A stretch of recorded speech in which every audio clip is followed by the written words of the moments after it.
Bonjour et bienvenue dans cette vidéo qui a été réalisée en collaboration avec le site JitMind. Donc je vous mettrai le lien en haut de l'écran et vous aurez également le lien dans la description. Et vous aurez également le nom des 3 personnes tirées au sort qui auront gagné les passes VIP dans la description de la vidéo. Donc l'idée de cette vidéo, c'était un projet de créer une carte mentale collaborative. Donc là, j'avais choisi le sujet des difficultés scolaires. J'en profite d'abord pour remercier toutes les personnes qui ont participé à ce projet. Et c'est un projet qui est évolutif, donc n'hésitez pas à laisser des remarques ou des critiques ou voilà, en commentaire pour pouvoir enrichir cette réflexion sur ce sujet et pourquoi pas en appeler d'autres dans les vidéos futures. Donc, au vu des différents échanges et des différentes propositions que j'ai pu avoir, donc, je suis parti sur donc les difficultés scolaires avec 5 ramifications. Donc d'abord une autour des origines, une deuxième alors autour des statistiques. Donc je ne vais pas forcément trop rentrer dans les détails, mais je vous mettrai en lien sur mon site lebocaldemaîtrepoisson.fr des liens vers des sites où trouver justement ces informations. Un onglet sur les conséquences des difficultés scolaires. De l'autre côté, un onglet sur plutôt les pistes pour essayer de contrer ou remédier à ces difficultés scolaires. Et un accent aussi mis sur la notion de l'accompagnement. Donc tout d'abord, du côté des origines des difficultés scolaires.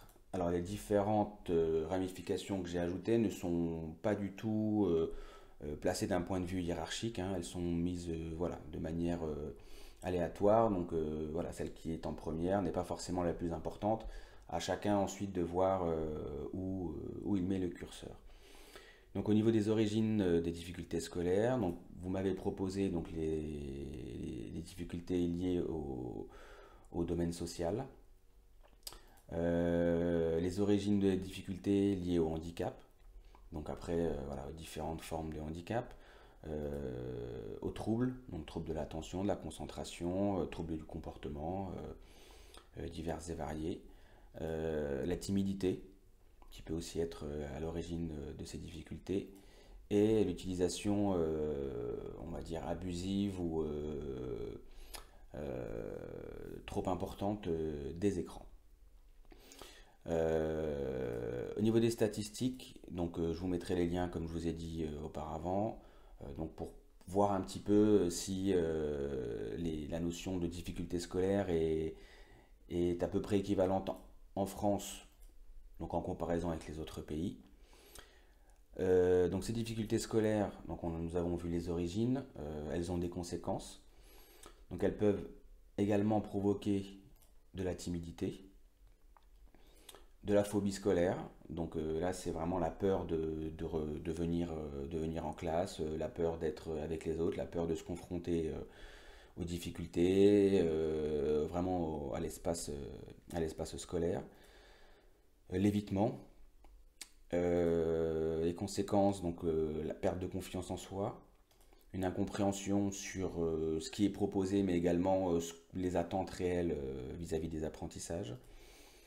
Les moqueries, donc on peut penser effectivement au harcèlement scolaire si ça va vraiment très loin, mais voilà, déjà des moqueries et qui vont alimenter aussi d'autres items de ces conséquences. Et la perte de motivation. Afin de pouvoir pallier à ces aux différents aspects qu'on a pu mettre en évidence, on va proposer différentes pistes, donc que j'ai mis sur trois ramifications différentes. Donc d'abord la posture de l'adulte, avec la notion d'observation. Donc vraiment avoir un rôle d'observateur de la situation de manière un petit peu globale et puis ensuite un peu plus spécifique par rapport à chaque élève. La notion d'écoute, qui est très importante également. Vous m'avez proposé la notion de l'humeur, donc c'était vraiment pour prendre en compte l'humeur du moment. C'est-à-dire qu'on ne va pas forcément demander, on va pas forcément avoir les mêmes exigences euh, vis-à-vis de chaque élève à n'importe quel moment de la journée, de l'année. Et voilà, l'idée c'est vraiment de prendre en compte un petit peu cette humeur du jour ou du moment. Et enfin, par rapport à la posture de l'adulte, la notion de cadre, voilà, qui va permettre de donner à l'élève des repères pour pouvoir évoluer dans un cadre justement qui va être rassurant pour qu'il se sente en sécurité. La deuxième ramification, donc j'ai mis autour de la motivation, donc essayer de redonner l'ambition de réussir en faisant prendre conscience que ce sont des objectifs atteignables par l'élève. Mettre en évidence et mettre l'accent sur la notion de progrès et apporter, faire naître justement la volonté de surmonter ces difficultés, voilà, pour pouvoir réellement s'investir dans les apprentissages. Et enfin, la troisième ramification pour les pistes euh, pour pallier aux difficultés scolaires, donc la différenciation.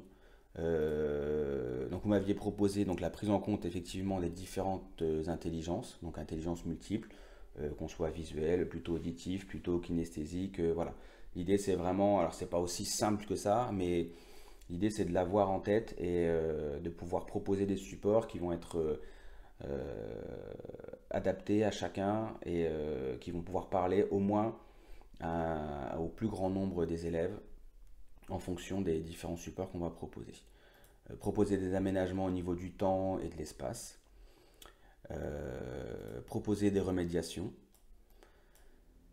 Et pour permettre cette différenciation, donc utiliser des outils spécifiques, donc passer par la verbalisation, par l'explicitation de ce qui est proposé et surtout de ce qui est demandé, et amener les élèves et donner les moyens aux élèves de créer des images mentales qui vont être vraiment la base pour pouvoir ensuite réaliser des tâches mentales et vraiment enrichir et alimenter la réflexion.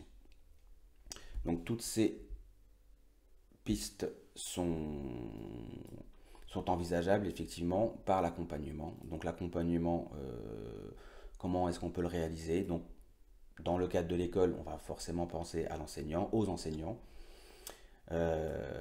l'accompagnement des parents, ce qui m'amène justement au troisième point dans la relation avec la famille, qui est primordial et qui va permettre justement un partage de tout ce qu'on aura pu mettre en place en classe ou à la maison. Vous m'aviez proposé également donc le médecin, notamment pour les élèves